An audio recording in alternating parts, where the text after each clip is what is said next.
Okay, so Angel, I am so excited to be here in the Spice Suite, the new place. But your business empire started with the Spice Suite. So let's talk about your business evolution a little bit. Yep. How did the Spice Suite come about, and what was so important about that first part of your business? So the Spice Suite was probably one of the most serendipitous things I've ever done, right? Like, I had no desire to open a spice shop. I was an assistant principal at a high school. Incredible. Loved it. Love kids still. And then I was walking down the street one day and I saw a Felice sign. Something told me to call the landlord to inquire about the rent for the space in my old location. And when I called, he told me the rent, but he wanted to know what I wanted to do with the space. And I just said on a whim, like, I want to open a spice shop, sir. Like, let's just get this conversation going. And then about 3.5 weeks later, I opened the Spice Suite. That was almost 8 years ago. But I knew when I opened that I couldn't afford it, right? Like, I knew I could afford the rent, but I couldn't afford to run a shop, right? Like, I couldn't afford to pay people. And so I created this business model called Spice Girling. They're not singers.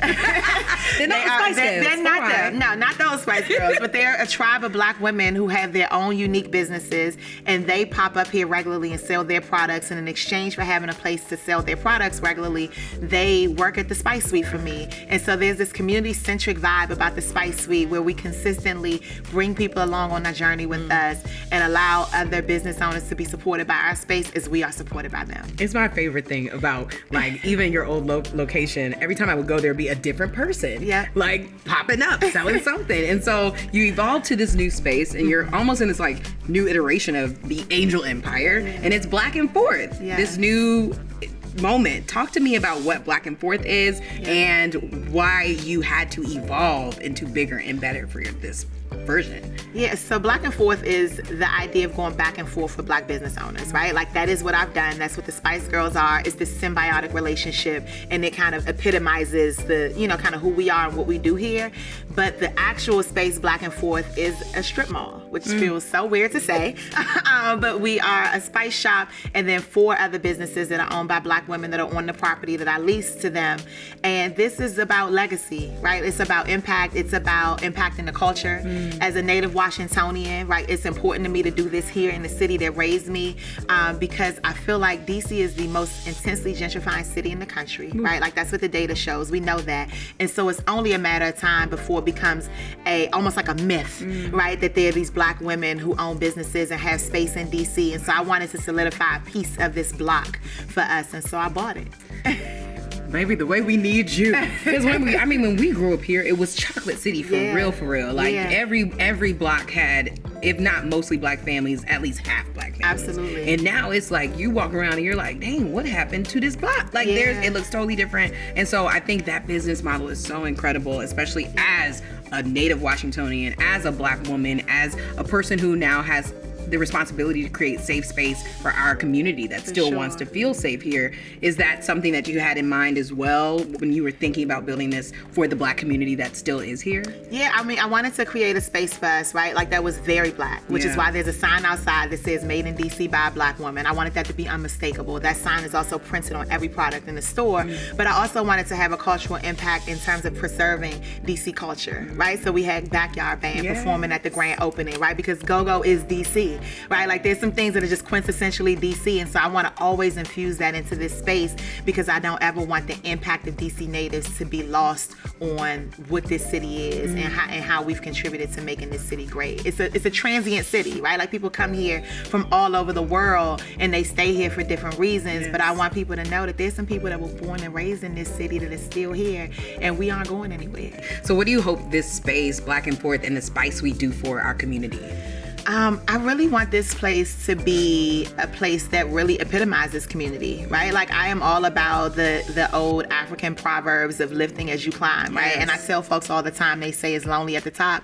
And I'm like, I wouldn't know because I'm not going alone, right? And so I want this place to be symbolic of the idea that I'm not going by myself. So the idea that there's Spice Girls who run the shop for me and that there are Black women outside that run the salons. Like, this is for all of us. And so I really want this space to be a symbolic representation of what it looks looks like when you go far together. Yes, and we're gonna get into that because I know you preach sermons on the side as well. And I can't wait to get to more of that notion because I think it's really important, especially in this day and age. But how did having access to programs, to the robust programs that are available for our community, change how this came together? And like when we think about that, especially, you're a Howard grad. Yes. Like, how did Howard impact what you did for DC and who you are as a businesswoman? Yeah, so I think for me, I knew I wanted to purchase a commercial space, right? Like renting, I rented for 6.5 years and that just didn't feel like enough. It didn't feel like I could solidify my legacy in this city that raised me without owning a piece of it, right? I own my house, but I wanted to own a piece of this commercial space because I needed to infiltrate, right? It's a very white-owned space to be a commercial developer in this city, and so I wanted to show people what it looks like to do something and not look like the person they thought could do it, right? I think as an educator, when I was an assistant principal, I was that. Yeah. My kids never thought that I was the assistant principal because I didn't dress like an assistant principal. And so as a business owner, I don't look like the commercial real estate owner, right? Like folks come in here all the time not knowing that I'm the owner, which is totally fine, right? Like I just want the bag. I don't really need, I don't really need the notoriety that comes with it. And so for me, though, I do recognize because I'm the face of my brand, I have a responsibility to bring other people along and make sure that I'm not the last one. So I help to create some programming to ensure that other Black people can purchase commercial space. So there's like a commercial property acquisition fund in DC that allows folks to be able to purchase their space. And a lot of that is what I learned at Howard, right? Like Howard is the Mecca, right? And so I know a lot of people debate whether a PWI or HBCU are the right space for them. And for me, it's like I have the rest of my life to be a minority. Woo! For the 4 years that I'm going to pay this whole lot of money to a college, like I want to be surrounded by Black excellence. And I think that's important because we don't get to see it enough. And so to see the range of beautiful, amazing Black people, not just as your colleagues or your peers in class, but even your professors. Yes. Like everybody looks like you. It's like, it's almost like a fantasy, like this like Marvel. Like a utopia. Yeah, it's like a utopia, really. And I know people see the highlights, especially with Howard, right? Like our homecoming is everybody's homecoming, but every day on campus really does feel like that. Yeah, I mean, I went to a PWI, unfortunately. No, I'm just but I grew up on Howard's campus because my mother is a Delta and a Howard alum and a third generation Washingtonian. So when you grow amazing. Right, when you grow up here, like Howard becomes, even if your parents didn't go there, you go there. Like something is ingrained in your DNA, and I totally agree. Howard, just growing up there for the 18 years of my life, like I attended Howard for life. It just shaped everything about me, and it informed how I walk into the world. And so I see that in you every day, and that's my favorite thing about the DC area is that like you get Black excellence on the gamut, on the whole scale. You get Black or extraordinary and ordinary, like all the things. And I'm so grateful that we get women like you who stand in the gap. And so, I know Black and Forth has the business school and the business programs. What is the biggest piece of advice you would give to anyone who does want to own a commercial real estate moment in their cities, if it's not DC? Because we talked about it. I've been here when this space was blank and it was not easy. So what was one of the biggest takeaways that you always share with people who might want to follow in your footsteps? I think you just have to, I always say, like, be careful who you dream out loud around, right? Like you were invited to this space in its infancy when we were still in construction and hard hats and boots were needed to walk in this space before it was beautiful. And I didn't invite everybody at that point, right? Because not everybody was going to see this. There were going to be people who came on site during construction and say, "Ooh, girl, like, are you sure? Are you sure you're going to be able to do it? Like, this is a lot. This seems like a lot of money. Is it going to be worth it?" I needed people that were going to come on this space and say, like, I see it. I see exactly where you're going, girl. Like, this is going to be amazing, because I needed that motivation. I was already in, right? The contract was signed. The building was mine. The property was already owned. I just had to get it across the finish line. And so I say, be careful who you're dreaming out loud around. Not because I think people are haters, because I don't really subscribe to that. But I do think that people project their fears onto you, and sometimes you'll end up ordinary if you're not careful.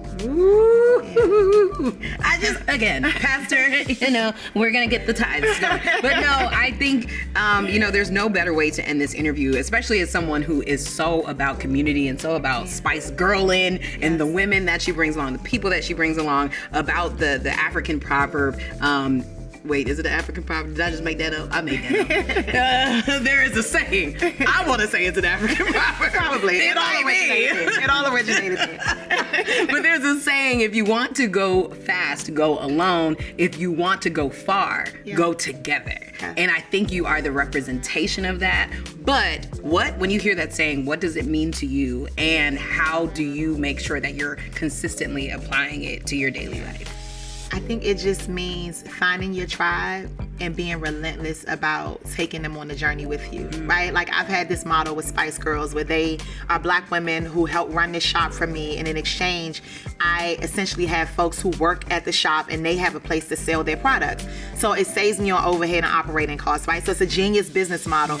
But also, I started that 7.5 years ago when I started, before the blue check on Instagram, before all the followers, before interviewing with Gia Peppers, right? Like they were still willing to go with me, but I committed to them very early that no matter where I go, y'all are going with me. Yes. And I think that's so important that we just commit to people to take them on the journey with us. And it gives you an added sense of responsibility that can feel like a burden or can feel like a blessing, right? And for me, it's been a blessing the entire time because I've been able to take them in places that they might not have gone as quickly without me. And same, like I would not be able to grow this business the way I've grown it as quickly as I've grown it, to be a 7-figure business in just a few years of operating, when folks say it takes at least 5 to get out of the red. And you know, none of those things have been true for me, and I know it's because of my tribe.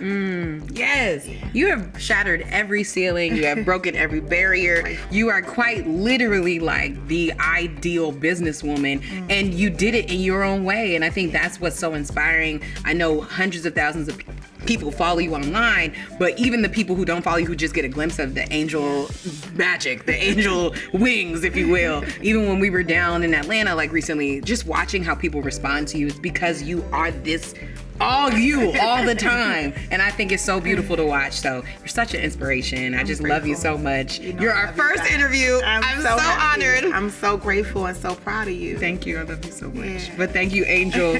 And what y'all think?